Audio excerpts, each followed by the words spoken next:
Escoltem ara Francesc Roig, escriptor i director de Càritas Diocesana de Tarragona.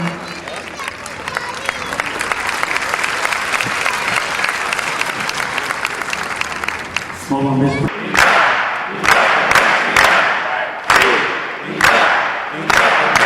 Que estem en el tram final per arribar al somni de tanta gent, veure el nostre país lliure. El nostre futur ja no passa per la via espanyola, passa per la via lliure cap a Europa, i això, afortunadament, la majoria d'aquest país ja ho ha entès. I per això ara toca fer l'últim tram del trajecte.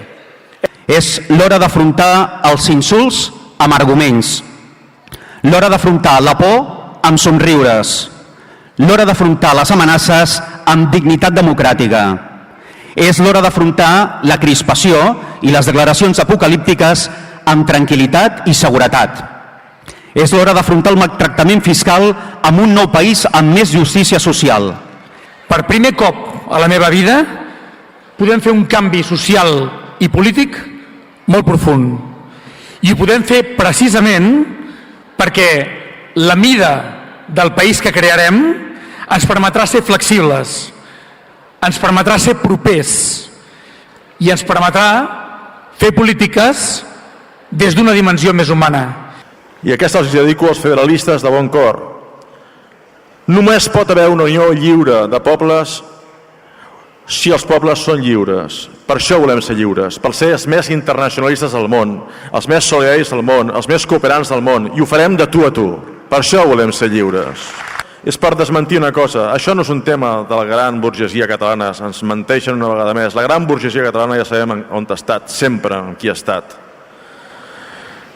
Nosaltres com a sindicalistes creiem que no hi ha drets socials sense drets nacionals, però tampoc hi ha drets nacionals sense drets socials. Les candidatures independentistes són dues, la CUP i Junts pel Sí. Tots els vots que vagin a unes altres seran comptats amb els dels enemics de la llibertat de Catalunya. Tots nosaltres tenim la paraula. Ho volem per una terra neta i una justícia justa que castigui els corruptes. Ho volem per garantir una vida plena a la llengua i la cultura nacionals. També ho volem per perdre de vista els Felipe, tots els Felipe, els Mariano, els José Mari, els Alfonso, els Bonos, els Malos, tots. Tot aquest estat que encara és l'hora que ha de demanar perdó per l'assassinat del president Companys.